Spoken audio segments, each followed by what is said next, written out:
labanan ang agos ng paghamon.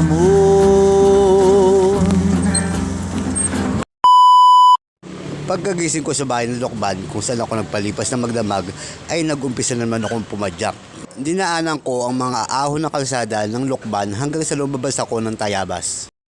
At paglabas ko ng Tayabas ay itinuloy-tuloy ko lang ang pagpadyak hanggang sumabot na ako sa arko ng Pagbilao.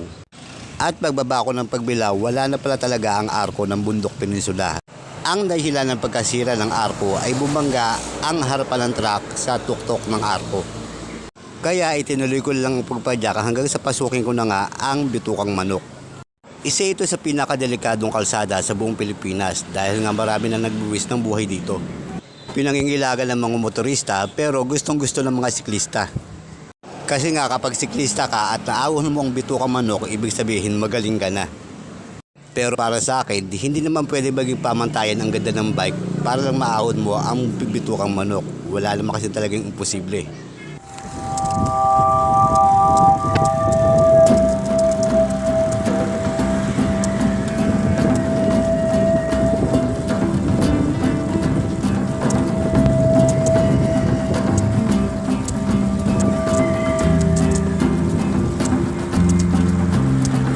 Posible kayang labanan ang agos ng paghamon.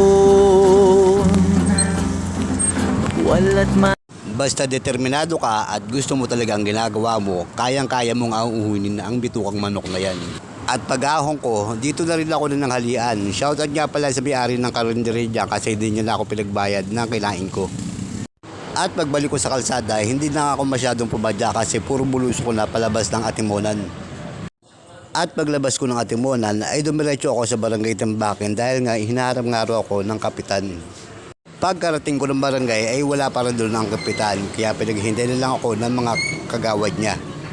Ilang saglit lang dumating na rin sa wakas si Kapitan Ikloy at pinakain niya nga ako ng Jollibee na doble tuloy ng tanghalian ko.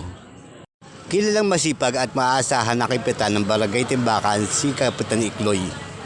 Mabilis lapitan sa oras ng pangailangan kaya naman ang mga kabarangay niya walang reklamo sa serbisyo niya. Ako natin guys, nandito ako ngayon sa Barangay Timbakan. Tambakin. Atimonan, Quezon. Nagpapasalamat ako kay Kapitan Ikloy Alba sa pag-asikaso sa akin dito kasi pinakain niya ako. Tapos, ayun, pinagpahinga saglit. Yun. Sana lahat ng kapitan katulad niya. Ayan, idol, ingat ka sa iyong paglalakbay. At alam ko naman na kayang-kaya mo yan hanggang Mindanao at pabalik pa. Kakayanin. Ingat, idol. Okay, thank you. Ito, pisin niya. Yan. Thank you. Opo, ingat po ingat. Thank you. Ingat po, ingat. Ate, thank you. Ayan, alis na, sa idol.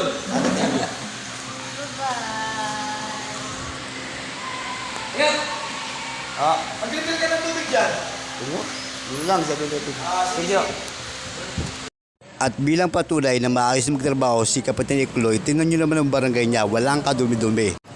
Disiplinado ang mga tao at maayos makisama sa mga dayo. Hindi katulad sa ibang lugar na kapag alam na dayo ka, pagtitripang ka. At nang inikot ko ang Atimonan, dito ko nalaman na may magandang spot pala rito. Nagulat na lang ako sa nakita ko kasi hindi ko sukat akalain na ganito pala kaganda ang Atimonan. Pwede kayo tumambay sa tabing dagat at magpahinga, magpicture-picture o kumuha ng video. At ang pinakagusto-gustong hintuan ng mga motorista ay itong sirena na ilang taon na ang tanda, hindi matibag-tibag, ilang bagyo na ang nagdaan. Hanggang sinabot na nga ako ng takip silim sa bayan ng Gumaka. At dito nagtatapos ang pang-anim na araw ko sa kalsada mula Pasig paikot ng buong Pilipinas. Maraming salamat sa panonood and God bless.